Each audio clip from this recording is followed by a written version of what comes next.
আইয়ুহান নাসু যুরিবা মাসালুন, হে মানুষ দাঁড়াও, একটু দাঁড়াও, তোমার জন্য একটা উদাহরণ দেয়া হলো, দেখো তো বুঝতে পারো কিনা, দেখো তো তোমার মাথায় ঢুকে কিনা। ফাসতামিউ লাহু, উদাহরণটা শোনো, বিবেক বিচার করো।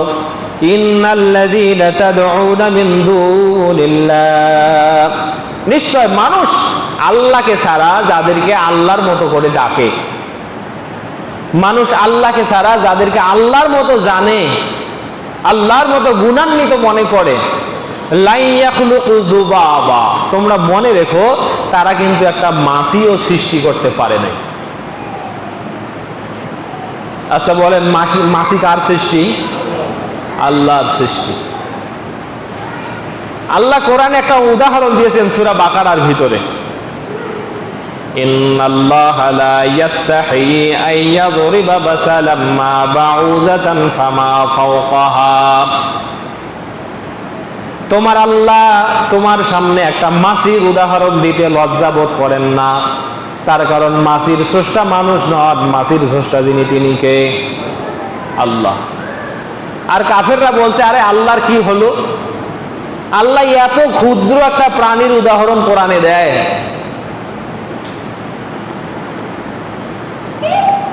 সম্মানিত ভাইরা, তো আল্লাহ বলছেন, শোনো বিশ্ববাসী, তোমরা যাদেরকে আল্লাহর মতো করে জানো তারা একটা মাছিও সৃষ্টি করতে পারে নাই। শুধু কি মাছি সৃষ্টি করা না, না, ওয়া ইয়াসলুবুহুমুল যুবাবু মিন যুবাবু শাইআন লা ইয়াস্তানকিযুহু মিনহু,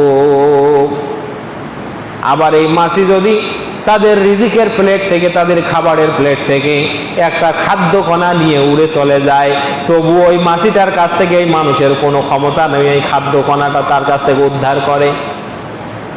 পারবেন কেউ? একটা মাছি প্লেট থেকে একটা খাবারের কণা নিয়ে উড়ে চলে গেল, আমাকে দেখান একটা মানুষ যে ও একদিন একটা মাছির মুখ থেকে তার খাবারের কণাটা কেড়ে নিতে পারছে। আল্লাহ কোন সূক্ষ্ম জায়গায় আঘাত করেছেন দেখো।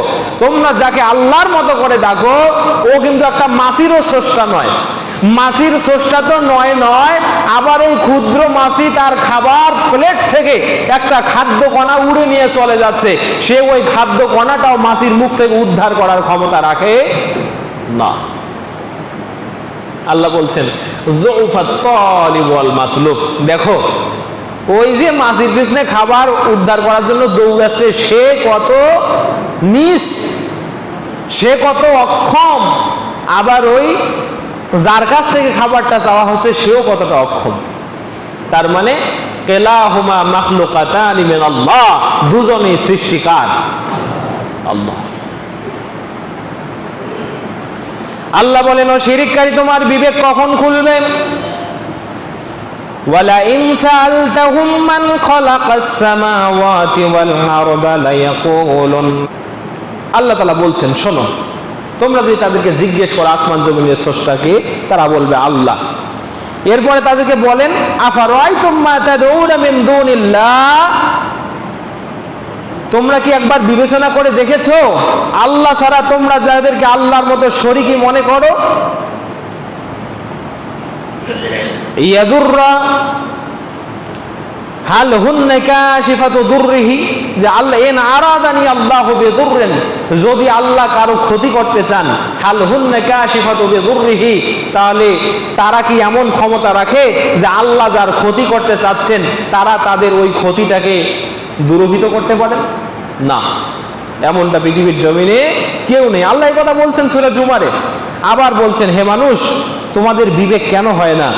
ইন্নামা তা'বুদুনা মিন দুনিল্লাহি আওসানা ওয়া তাখলুকুনা ইফকা, তোমরা কি ওই প্রতিমাগুলোকে, এটা যারা চূড়ান্ত শিরক করে, যারা মূর্তি পূজক, তাদেরকে বলছে, এই তোমাদের বিবেক গেল কোথায়? তোমরা যাদের ইবাদত করো, ওয়া তাখলুকুনা ইফকা, তোমরা তো নিজেরাই সেটাকে সৃষ্টি করছো, নিজেরাই বানালে, কি শয়তানি, কি ফাজলামি তোমরা করো, তোমাদের বিবেক গেল কোথায়? এরপরে আল্লাহ বলছেন, ইন্নাল্লাযীনা তা'বুদুনা মিন দুনিল্লাহি লা ইয়ামলিকুনা লাকুম রিজকা, তোমরা আল্লাহকে ছাড়া যাদেরকে তোমাদের রব মনে করো তারা তোমাদের রিজিকের মালিক নয়। ফাবতাগু ইনদাল্লাহির রিজকা, তোমরা তো রিজিক চাবে শুধু আল্লাহর কাছে। তোমাদের রিজিকের জায়গা হলো আল্লাহ, আল্লাহ তোমাদেরকে রিজিক দেন। আল্লাহ আবার অনেকগুলো আয়াতে বলছেন, তোমরা যাদেরকে ডাকো তাদের কি হাত আছে, তোমাদেরকে শুইয়ে দিতে পারে, তাদের কি পা আছে, তোমাদের ডাক শুনে তোমাদের কাছে তোমাদের ওই অক্ষমতা দূর করার জন্য আসতে পারে, তাদের কি কান আছে যে তোমরা গোপন অন্ধকারে ডাকো আর তারা সেই কানে শোনে, তাদের কি চোখ আছে যে আল্লাহ যেমনি তোমাদেরকে দেখে তারাও তোমাকে সেভাবে দেখে, তোমাদের বিবেক কাজ করে না, তোমরা কেন আল্লাহর মতো করে তাদেরকে ডাকো? সম্মানিত ভাইরা, কোরআনে বহুগুলো আয়াত এসেছে যারা শিরিক করে আল্লাহ তাদের বিবেকে বারবার আঘাত করছেন। কোথায় কোথায় আছে আয়াতগুলো? সূরা নমল আয়াত নম্বর হলো 62, এরপরে সূরা আরাফ আয়াত নম্বর 191 92, এরপরে সূরা আরাফ 195, আবার সূরা জুমার 38, সূরা রুম 40, সূরা আনকাবুত 17, এরপরে সূরা হজ 73। আমি এইটুকু আমার প্রয়োজনে আপনাদের কাছে নিয়ে আসছি। এছাড়া আরো অসংখ্য আয়াত আছে যেহাতে আল্লাহ তাআলা শিরককারীর মগজে আঘাত করেছে, তাদেরকে শিরক থেকে ফিরে আসার জন্য আহ্বান করেছেন, বিবেক খাটাতে বলেছেন। জানেন মানব জীবনে বিবেকের দাম কত? এই বিবেক অত্যন্ত দামি। যখন মানুষের বিবেক মরে যায় আল্লাহ তাআলা তাকে মানুষ হিসাবে আর গণ্য করেন না।